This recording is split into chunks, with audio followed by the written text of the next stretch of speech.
political reform. Now there is a return to the roots, and many Muslims think that Islam can mobilize the people, can nurture their conscience, and at the same time we can maintain the best of any practical methods of the Western government. What role did women play in these liberation movements? They participated with men in the struggle, in all kinds of struggle. They nurtured their children this sort of patriotism and fighting the aggressors. You find this in a marvelous way in Algeria, generation after generation fighting the French since Prince Abdel Qadir until the last revolution, which brought independence to Algeria. Generation after generation, they nurtured their children this sort of feeling, in addition to participating themselves. Women brought weapons to the fighters in the mountains in Algeria. Especially when any movement of a man was doubted by the military and by the police, many women volunteered to have any package or something, package of clothes, and they hid weapons in it, going to the mountains to bring them to the fighters. So they participate in demonstrations, of course. They participated and after independence, they participated also in the Islamic activism and in activism in general for the national reform. What about Christians? What part or to what extent did they play in liberating their land from the Christian occupiers? They were, as a matter of fact, they were partners of Muslims on this side, and I think there was no difference at all. And the meetings were held in churches and the mosques. In church they were attended by Muslims, and in mosque they were attended by Christians. All the nation was mobilized together, and this is really according to the teachings of Islam, because aggression doesn't differentiate between a Muslim and a non-Muslim. And all the non-Muslims, all the Muslims are responsible for the non-Muslims, and they are neighbors, and vice versa. Also the non-Muslims, they are a part of the country. So it happened that they both formed one front against the aggression. And this happened even in the Middle Ages with regard to the Crusades.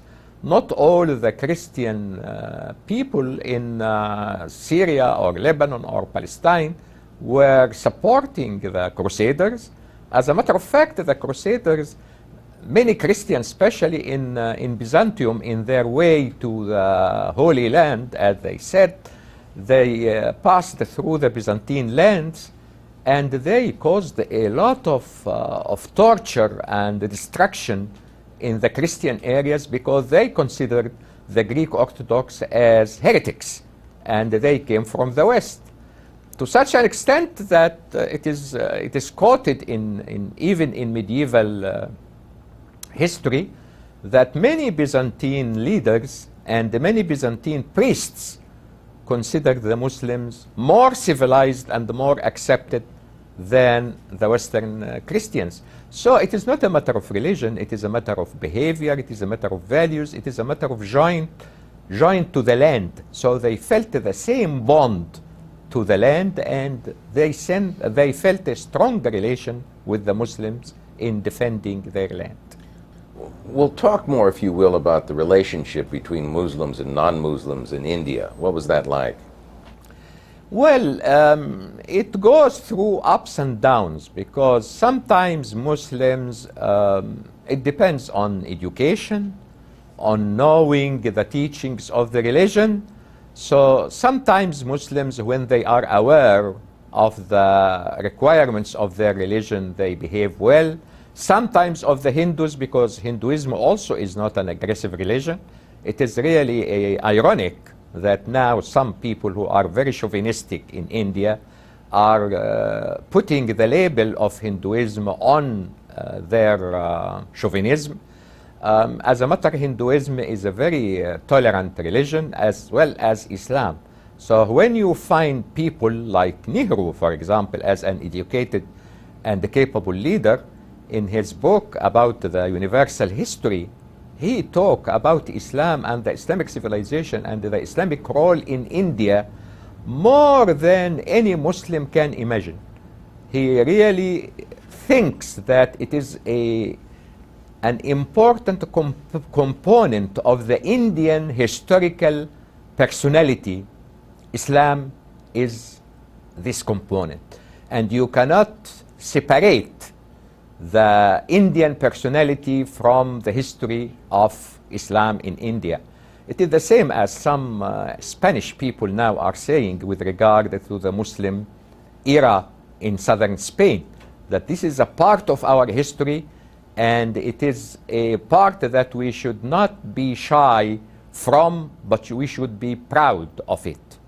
I think this was the case in India, but now, considering that and keeping in mind that there is a majority of the people who are not educated, who are very poor, who can be mobilized or agitated or provoked by anything, so a lot of misunderstanding is happening now, and some chauvinistic cries and slogans are here and there, and the leaders, the wise leaders, are trying to put this down and to try to bring the historical traditions in harmony, in harmonious relations between Hindus and the Muslims in its proper place.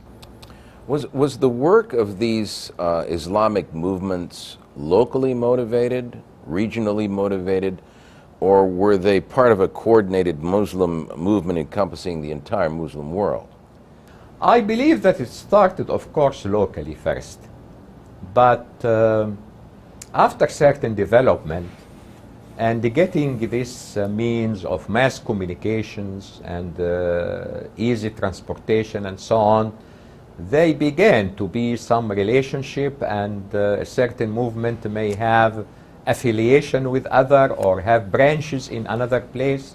But in the beginning it started locally and regionally. Then it developed. Now there is a sort of relation through the media, through other means of communication, which creates some coordination. Well, I'm curious, what role did the intellectuals and the scholars and the thinkers play in all of this? Well, I think we had a split. Some of the intellectuals, especially those who were taught in Western institutions, who thought that following Europe in all its approaches since Renaissance and the Enlightenment up to the nation state and the democracy and so on is the wise way, and they should follow it, and they should forget completely what is related to religion in Middle Ages or Islamic State or Islamic law or whatever. So some, it is a minority of intellectuals, thought and acted in this way. The majority, of course, especially those who were trained and educated in the Muslim countries and in Islamic institutions like Al-Azhar and so on, they were against this attitude. They were suspicious of the Western way of life, including Western education, Western ideologies, Western constitutions and states and so on. They were suspicious about this, so we had a sort of polarization at that time. But speaking now, we find after trying many patterns of the Western ways of